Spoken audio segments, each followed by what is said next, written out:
बिस्मिल्लाहिर्रहमानिर्रहीम। I hope कि आप सब लोग खैरियत से होंगे। हम पढ़ रहे हैं principle of economics Icom part 1 के पास पेपर्स के इम्पोर्टेंट एमसीक्यूज और हम आज करने जा रहे हैं पेपर 2016 का ग्रुप 1 का paper.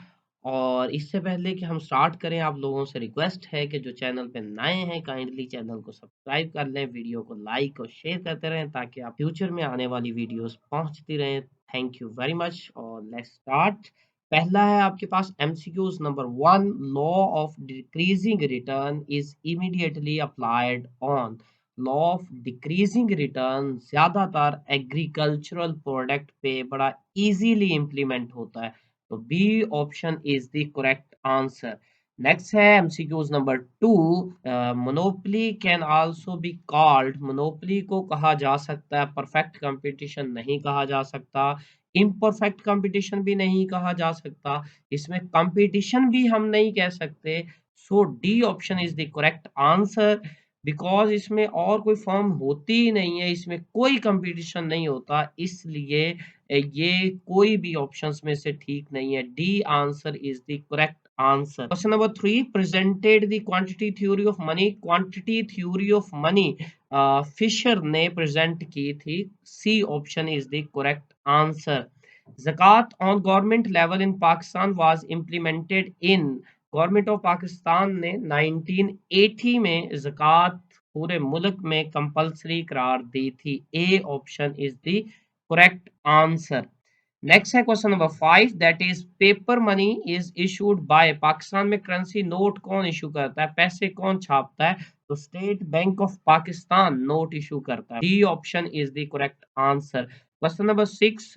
Root the book name wealth of nation. Wealth of nation किसने लिखी थी जी, एडम स्मिथ ने लिखी थी। हम मल्टीपल टाइम्स पढ़ चुके हैं। 3 बुक्स लिखी गई हैं, पहली एडम स्मिथ ने लिखी है, दूसरी मार्शल ने लिखी है और तीसरी रॉबिन्स ने लिखी है।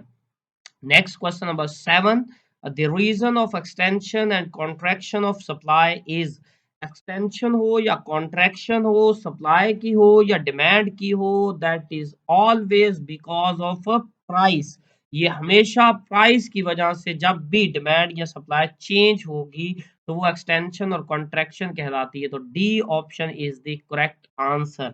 नेक्स्ट है question number 8। That is the cost of production directly related to output are called। वो कॉस्ट जो डायरेक्टली आउटपुट से रिलेट करती है, रिलेट करने का मतलब ये है कि आउटपुट ज्यादा होगा तो कॉस्ट ज्यादा हो जाएगी, आउटपुट कम होगा तो कॉस्ट कम हो जाएगी, वो आपकी वेरिएबल कॉस्ट कहलाती है। बच्चे जितनी चीजें बनाएंगे उतना ही आपको वेरिएबल कॉस्ट बेयर करना पड़ेगी। That is B option is the correct answer. Next है question number 9। Due to increase in wage rate. अगर वेज रेट मतलब सैलरी इंक्रीज हो, सिंपल वर्ड्स में, the supply of labour will.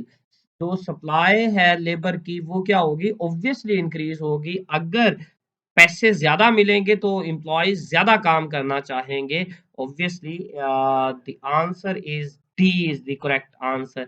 Next है question number 10। That is comparative cost theory of international trade was. International trade की दो theories है, एक absolute advantage और दूसरा comparative advantage, comparative cost theory भी इसको कहते हैं। ये प्रोफेसर रिकार्डो ने पेश की थी और जो आपकी एब्सोल्यूट एडवांटेज थ्योरी है वो एडम स्मिथ ने सबसे पहले पेश की थी।